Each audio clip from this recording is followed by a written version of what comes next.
હું એમ કહું કે 5 વર્ષ જૂના ખીલના ખાડા આ લેસરથી મટી શકે તો?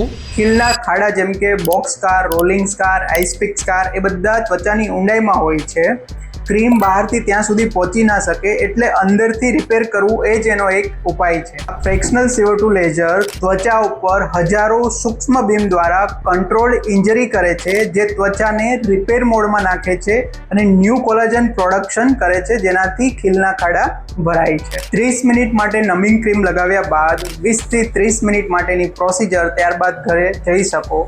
પહેલા 1-2 દિવસ આછી ગુલાબી, ત્યારબાદ થોડા બ્રાઉન ડોટ્સ બનશે, જે 7 દિવસમાં ક્લિયર થઈ જશે. પોસ્ટ પ્રોસિજર 7 દિવસ સન પ્રોટેક્શન, SPF અને મોઇશ્ચરાઇઝર, મહિને 1 સિટિંગ, એવા 3 થી 6 મહિના સિટિંગ લેવા પડે યોગ્ય રિઝલ્ટ માટે. ખીલના ખાડા ઢાંકવાના નહીં, એને ઠીક કરવાના.